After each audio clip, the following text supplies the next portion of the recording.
Halo teman-teman, Assalamualaikum warahmatullahi wabarakatuh. Dalam video saya kali ini, saya atas nama Agung Maulana dengan stambuk 17 10 21 2110 ingin membahas sedikit tentang ulasan-ulasan UTS saya, yakni mata kuliah penganggaran modal yang diberikan oleh dosen saya yang bernama Siti Ibra Mustafa Kamal. Dalam sesi tanya jawab tersebut ada terdapat 7 nomor diantaranya. Simak ulasannya. Pertanyaan yang pertama.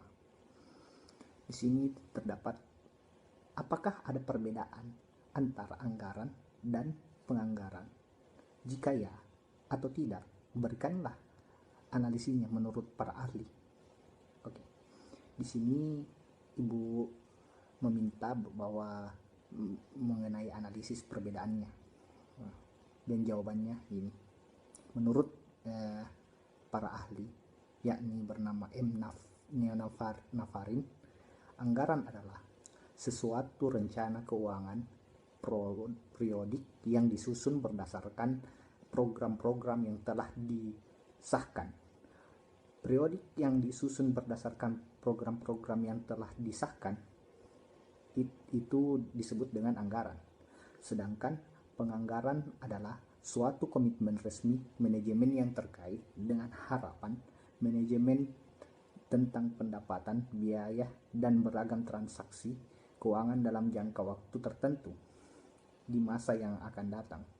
Dari definisi di atas tersebut bisa disimpulkan bahwa anggaran adalah produk yang dihasilkan dari kegiatan penganggaran yang dilakukan dengan perencanaan secara sistematik. Jadi menurut pendapat saya, persamaan itu tidak ada atau berbeda. Pertanyaan nomor 2 ini, soalnya ini yakni jelaskanlah secara terperinci proses sebuah perusahaan membuat anggaran. Bisa menjelaskan dengan menggunakan contoh perusahaan jenis apapun beserta proses membuat anggarannya. Jadi di sini Ibu meminta bagaimana perusahaan tersebut membuat anggarannya. Di sini saya akan menjawab soal tersebut. Jawaban saya begini. Cara membuat anggaran belanja perusahaan dengan baik dan benar, yakni terdapat ada 4 dalam sebuah perusahaan. Yang pertama itu penentuan pedoman anggaran. Dalam penentuan pedoman anggaran ini, perusahaan didasarkan pada anggaran belanja selama setahun yang telah dibuat dan dipersiapkan beberapa bulan sebelum anggaran tahun berikutnya. Terus yang kedua, persiapan anggaran. Setelah aktivitas manajemen puncak, perusahaan membutuhkan waktu untuk mempersiapkan anggarannya. Yang nomor 2. Yang ketiga, penentuan anggaran.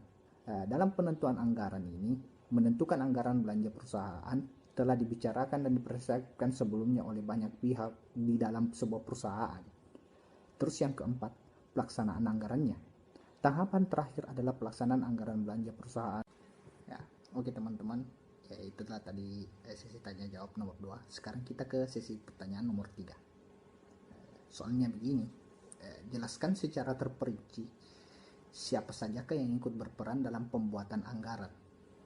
Dia jelaskan masing-masing peran mereka dalam perusahaan. Jawaban saya, penyusunan anggaran biasanya dilaksanakan oleh suatu komite anggaran yang beranggotakan manajer-manajer fungsional, yaitu pertama, salah seorang anggota direksi. Biasanya contoh, direktur keuangan yang bertugas memberikan pedoman umum, menyusun anggaran, dan menentukan tujuan perusahaan. Itu yang pertama. Terus yang kedua, jadi manajer pemasaran yang bertugas menyusun anggaran penjualan dan anggaran biaya distribusi. Yang ketiga ini manajer produksi, bertugas menyusun anggaran-anggaran yang berhubungan dengan seluruh kegiatan produksi. Yang keempat, manajer keuangan, bertugas menyusun anggaran yang berhubungan dengan posisi keuangan perusahaan. Yang kelima, terakhir, manajer bagian umum, administrasi, dan personalisasi, bertugas menyusun anggaran yang berhubungan dengan biaya umum, administrasi, dan personalianya terhadap sebuah perusahaan. Ya teman-teman, kembali lagi di sesi tanya jawab nomor 4. Soalnya yakni, kemukakan pendapat kalian mengenai anggaran perusahaan yang ideal itu seperti apa? Jawaban saya seperti ini. Menurut pendapat saya, seperti apakah anggaran dikatakan ideal itu adalah jika suatu perusahaan mampu menciptakan konkresi, tujuan, dan sekaligus sistem penganggaran itu mampu mendorong para manajer untuk mencapai tujuan organisasi dengan cara yang etis. Yang dimaksud dengan tujuan konkresi, tujuannya yakni perusahaan harus selaras dengan tujuan manajer dalam sebagai individu. Jadi harus berbarengan antara sebuah organisasi dengan sebuah perusahaan dengan tujuan manajernya agar terjadinya tujuan konkresi di dalam suatu perusahaan tersebut. Ya teman-teman, ini sesi pertanyaan nomor 5. Pertanyaannya seperti ini. Apakah anggaran perusahaan dapat diubah? Jika iya atau tidak, berikanlah analisisnya. Jawaban saya, jika anggaran sudah disahkan, maka anggaran tersebut tidak dapat diubah kecuali dalam hal khusus seperti keadaan yang berubah-ubah yang bisa menyebabkan perubahan kebijakan anggaran, misalnya dalam suatu inflasi terbuka. Kebanyakan anggaran yang lengkap kurang berguna dan cenderung merepotkan. Oleh karena itu, saat inflasi terbuka, sedapat mungkin harus ditekan standar kualitas, sedangkan standar harga yang harus disesuaikan secara produk. Hal ini merupakan suatu keterbatasan dalam sebuah anggaran yang membuat anggaran bisa diubah dalam hal khusus seperti ini. Nomor ke-6.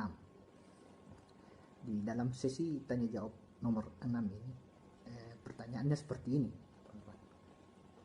Dari tugas kalian, anggaran manakah yang digunakan oleh semua jenis perusahaan? Kalau ada, berikan alasannya. Menurut saya, yang manakah digunakan semua jenis perusahaan, yakni adalah anggaran operasional. Karena anggaran operasional merupakan salah satu biaya yang terpenting dalam pelaksanaan proyek perusahaan, dan perusahaan tidak akan berjalan jika tidak adanya biaya operasional. Jadi biaya operasional ini sangat penting bagi perusahaan. Jika tidak adanya biaya operasional ini, maka suatu perusahaan tidak bisa menjalankan sistem operasionalnya yang ada di dalam perusahaannya, seperti biaya produk, biaya mesin, biaya tenaga kerja, dan lain-lain. Ya teman-teman, inilah sesi tanya jawab yang terakhir di dalam tugas UTS penganggaran modal saya. Yakni soalnya seperti ini. Setujukah kalian jika perusahaan ingin menggunakan anggaran yang sama dengan anggaran tahun lalu? Jelaskan. Menurut saya di sini pribadi tidak setuju. Mengapa? Karena keadaan dan kondisi dalam sebuah perusahaan dapat berubah membuat anggaran selama 1 tahun sebelumnya tidak bisa sama dengan tahun anggaran yang direncanakan berikutnya. Jadi menurut saya itu tidak setuju, karena banyaknya faktor-faktor yang dapat merubah anggaran tersebut selama proses di dalam perusahaan. Ya teman-teman, ya itulah tadi beberapa pemaparan saya tentang sesi tanya jawab UTS penganggaran modal saya yang diberikan oleh dosen Siti Bram Mustafa Kamal. Kalau di dalam video ini terdapat beberapa kesalahan yang saya ucapkan, mohon dimengerti, karena kita hanyalah manusia biasa dan tak luput dari kesalahan. Ingat, satu kali lagi, stay home and jangan kemana-mana, tetap di rumah aja seperti saya. Terima kasih. Assalamualaikum. Saya Agung Maulana. Assalamualaikum warahmatullahi wabarakatuh.